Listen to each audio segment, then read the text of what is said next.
ರಾಜ್ಯದ ರಾಜಕೀಯ ದೊಡ್ಡ ಬೆಳವಣಿಗೆ ಆಗಿದೆ.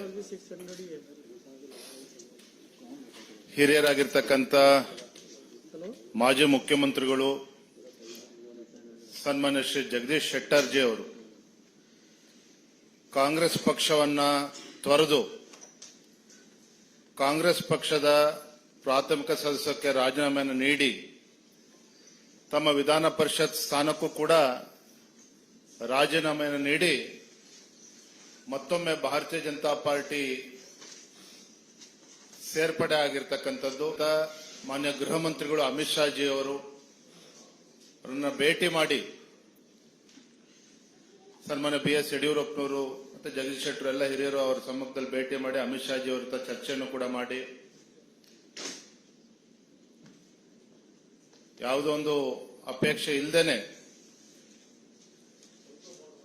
ಭಾರತೀಯ ಜನತಾ ಪಾರ್ಟಿ ಸೇರ್ಪಡೆ ಆಗ್ತೇನೆ ಅನ್ನುವ ವಿಚಾರವನ್ನ ಅವರು ಮುಂದೆ ಇಟ್ಟಾಗ ಅಮಿತ್ ಶಾ ಜಿ ಅವರು ಕೂಡ ತುಂಬಾ ಸಂತೋಷ ವ್ಯಕ್ತಪಡಿಸಿದ್ರು. ನಡ್ಡಾಜಿ ಅವರು ಕೂಡ ಬಹಳ ಸಂತೋಷ ವ್ಯಕ್ತಪಡಿಸಿದ್ದಾರೆ.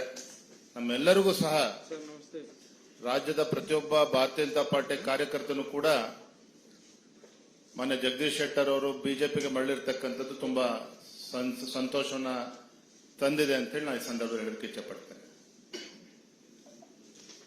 आज ये एक शुभ समाचार है कि हमारे कर्नाटक में श्री जगदीश शेट्टर जी कांग्रेस के MLC पद को छोड़ करके पुनः भारतीय जनता पार्टी में शामिल हो रहे हैं. जैसा कि हमारे कर्नाटक के पार्टी के प्रदेश अध्यक्ष श्री विजेंद्र जी आपको बता रहे थे कि श्री जगदीश शेट्टर जी का पार्टी में हम सब पुनः स्वागत करते हैं. ಜಗದೀಶ್ ಶೆಟ್ಟರು ಹಿಂದೆ ಮುಖ್ಯಮಂತ್ರಿಯಾಗಿ ಪಕ್ಷದ ಅನೇಕ ಜವಾಬ್ದಾರಿಗಳನ್ನು ವಹಿಸಿಕೊಂಡು ದುಡಿದಂತ ಒಬ್ಬ ಹಿರಿಯ ವ್ಯಕ್ತಿ. ನಮ್ಮೆಲ್ಲ ಕಾರ್ಯಕರ್ತರ ಅಪೇಕ್ಷೆ ಇತ್ತು ಅವರು ವಾಪಸ್ ಬಿಜೆಪಿಗೆ ಬರಬೇಕು ಅಂತ ಹೇಳಿ.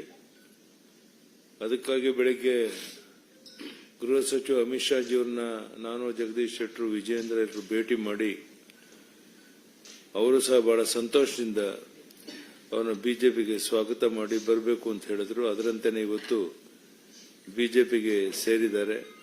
ನಮ್ಮ ರಾಷ್ಟ್ರೀಯ ಅಧ್ಯಕ್ಷ ನಡ್ಡಾಜಿ ಅವರನ್ನು ಸಹ ಈಗ ನಾವು ಭೇಟಿ ಮಾಡ್ತಾ ಇದ್ದೇವೆ. ಬಹುಶಃ ಜಗದೀಶ್ ಶೆಟ್ಟರು ಬಿಜೆಪಿಗೆ ಸೇರಿದ್ರಿಂದ ದೊಡ್ಡ ಶಕ್ತಿ ಬಂದಂತಾಗಿದೆ. ಭಾರತೀಯ ಜನತಾ ಪಾರ್ಟಿಯ ಹಿರಿಯ ನಾಯಕರಾದಂಥ ಮತ್ತು ಮಾಜಿ ಮುಖ್ಯಮಂತ್ರಿಗಳು ನಮ್ಮೆಲ್ಲರ ನಾಯಕರಾದಂಥ ಮಾನ್ಯ BS ಯಡಿಯೂರಪ್ಪನವರೇ, ಕರ್ನಾಟಕ ರಾಜ್ಯದ ಬಿಜೆಪಿ ಅಧ್ಯಕ್ಷರಂತ ಆತ್ಮೀಯರಂತ BY ವಿಜೇಂದ್ರ ಅವರೇ, ಇನ್ನೊಬ್ಬ ಬಿಜೆಪಿ ಮುಖಂಡರು ಕೇಂದ್ರ ಸಚಿವರಂತ ರಾಜೀವ್ ಚಂದ್ರಶೇಖರ್ ಅವರೇ, ಆತ್ಮೀಯ ಮಾಧ್ಯಮದ ಮಿತ್ರರೇ, ಇವತ್ತು ಬಹಳ ಒಂದು ಸಂತೋಷದ ಸಂಗತಿ. ನಾನು ಕಳೆದ ಅಸೆಂಬ್ಲಿ ಚುನಾವಣೆಯಲ್ಲಿ ಭಾರತೀಯ ಜನತಾ ಪಾರ್ಟಿಯನ್ನ